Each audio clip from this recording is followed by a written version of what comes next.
orders to do, and that's what we're gonna do. How's everyone's day go? How's everyone's week going so far? Today's like Friday. We can kind of just go over stuff that we saw on the news or just things that are going over in life. I saw this funny story, and it, it just to me it's actually really funny. So there's a story on the internet right now about Anthony Edwards. If you guys don't know who Anthony Edwards is, he is a forward slash guard for the Minnesota Timberwolves. He's an NBA star, and he's going through some baby mama problems. He's the NBA player that I guess he got a girl knocked up, and he tweets out like, oh, "I'm not ready for this. You better get a scoop scoopy," you know. And so he's that guy, and I guess he's got another baby mama right now, and he's going through court. He's going through court about it with it right now on child support. And so there's a story on the internet that Anthony Edwards wants to pay all 18 years of child support upfront in one lump sum payment. And I just thought that was very funny. That's a funny story. It turns out to be false, but it's still a funny story because it was on the internet and people just ran with it. And it's like, it's because, he's got baby mama troubles before, and he's, like I mentioned before, he had the tweet that he sent out, with the other girl that he knocked up, saying that you better just get rid of that. But the idea that someone posted that he wanted to pay all 18 years of child support upfront was so funny because it turned out to be $1.08 million if he paid all 18 years of child support in one payment, right? So it worked out to be $5,000 per month for 18 years, right? Just one payment. And I just thought, and this rumor started because he publicly said that he doesn't want anything to do with any of these kids. So anyone that gets knocked up by this guy, Anthony Edwards, he said he doesn't want anything to do with any of these kids. So that's why people were saying like that makes actually a lot of sense that he should just pay it all in one lump sum, right? And I think he makes like 40 million a year. So everything checks out. Like you have an NBA star, you have money, and you have baby mamas. And then the internet saw the story and they just ran with it like crazy. No fact checking, nothing. I saw it and I thought it was true until I actually looked into it, because I was like, how come no one's ever done that before? That actually makes a lot of sense if you're like, I don't know, like a Nick Cannon type person, you just pay all your child support up front if you're in that realm. Because you hear those stories of like how you give child support to somebody and then they use the money to buy something else, not taking care of the kid, right? And then they go, oh, we need more money because the money you gave us was not enough. And so this idea that I saw about the internet saying that he wants to pay all front was actually pretty interesting, because it actually makes a lot of sense. Take the like the morality out of it, just looking at it in terms of just like a financial point of view, it actually makes a lot of sense. Right? You pay it all up front, and then if they ever come back to you and say, hey, you owe me more child support or whatever, you're like, no, I gave you all the money up front. It's not my fault you used all the money to buy a new car. Because you think about it this way, okay? Here's the thing that gets a lot of people a lot of times, is that if you give them money in installments, they will make more rational decisions with it, right? But if you give someone money in one big chunk, they're gonna splurge a little, but they didn't budget out for for the long haul. Because think about it, that money was supposed to last 18 years, right? And it works out to be $5,000 a month. But if she got that money and she just bought a new handbag or whatever, right? It automatically puts a big damper on it. It's not gonna work out.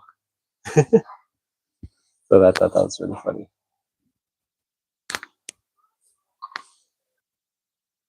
Let's see what else is going on in the world. I wonder if like other people, if that's really an option though, because it turned out to be fake. But I wonder if that was really an option. that would be crazy. Crazy. What else is going on? Well, I guess the big thing today, if you guys want to talk about it, I don't really want to talk about it, but I guess it needs to be addressed because I'm just on here talking about whatever pops up on my head, right? If you guys want to listen, you want to listen. If not, sorry. Is that today China announced they announced their tariffs, the retaliation tariffs. Like I said before, I have been saying this for it feels like weeks now, months now, that we're getting into the trade war, guys, and you better be ready. And now we're really in it now. And yeah, so the big thing today is that China announced that they are gonna be, doing their retaliation tariffs, and we'll see how this goes. The genie is out of the bottle, guys. Once it's out, you can't put it back. That's the issue about getting into making these big, bold moves. So once you make the move, you can't take it back. Even if you take it back, everyone's gonna be looking at you funny. I saw this. It's like an economist, right? He's like a Korean economist, but he's in America. But he's this Korean professor, economist guy. I don't know. And he was talking about how this is a ploy to bring back manufacturing into America, right? But that's gonna take a long time. And I've been saying this too. I don't know why it seems like no one's bringing this up. It's gonna take a long time to bring back manufacturing into America. You gotta rebuild factories. You gotta train people. It's are making it seem like it's like a 1 year thing. We're gonna go through this for 1 year. No, it's not 1 year thing. Okay, it's like a 5 year thing. This is gonna be. You're gonna be feeling the effects of this for like years from now. Anyways, this Korean guy, professor, was talking about how, like, literally 5-6 years ago, they renegotiated Korean trade with America, right? And they negotiated a free trade deal. And he was saying literally, then, since Trump came back, that whole deal is basically void now, right? And then he was saying that in the future, what is the point of negotiating with America to do things if someone can just come in like this and just void all of the contracts and all the deals that were made previously like that? That's just not good business. You know what I mean? Like, you like put on paper, you have a deal. I thought Donald's the art of the deal, right? But it's like you can't. Ooh, I always get nervous when I'm peeling it. Yeah, you can't have a deal if you cannot trust who you're dealing with. It almost feels like uh it almost feels like street gang level deal making. You know what I'm talking about? Where you make you show up to the trade, right? You have the money, they have the stuff, and you guys are supposed to do the handover, right? But it should be as simple as that, right? Because hey, I have stuff, you have money, I want the money, you want the stuff, you just swap, right?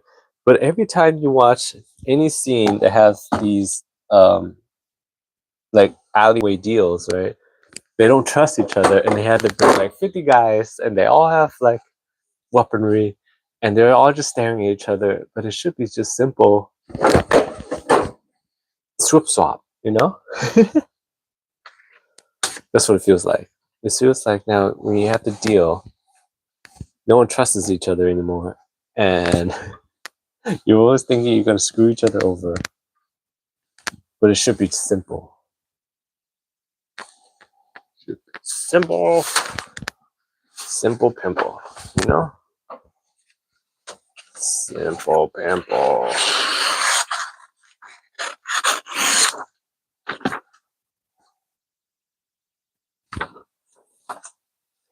They want to bring back manufacturing in America? Guess what I'm doing? I'm making stuff in America.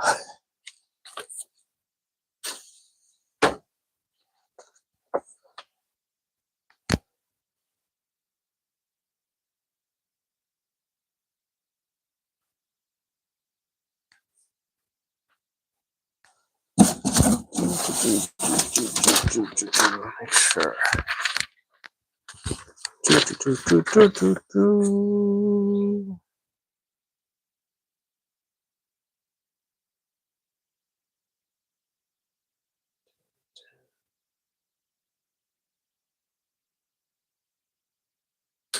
Just making sure I have the right order. Okay. Oh man, we're making. What else is going on? And he brought up another very good point that I saw. He was talking about that even if the companies bring back manufacturing into America and they start making more money, he said the issue with American companies is that every time that they make more money, instead of passing that on to the consumer, they always, without fail, take the money themselves. Like, for example, if the company made more money, instead of lowering prices or whatever, what they usually do is they just keep the prices high, and any extra money that they take, they just pay it back out in bonuses, which is very true. Because here's the thing, okay? You, we have an example of this not too long ago. Literally, during the pandemic, right? Prices went up on everything. And when we got out of the pandemic, what did they say? Supply chain issues. So that's why they kept the prices high. And then we're like 2 or 3 years removed from pandemic time, and prices are still high. Why? Because what they usually do is once prices go up, they don't go back down because they're waiting for the consumer to get used to the new high prices. And what they'll do is they'll raise this right during whatever issue that they're having, and then when things start getting good again, they just lower the prices by like 5%, and they go, "Oh, guys, we're saving you money," and then they just keep all the profits that they got from the price hike, you know.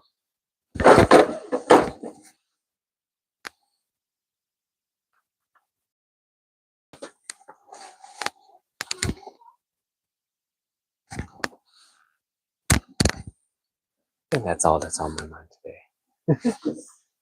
You go. Actually, no. I finished this order.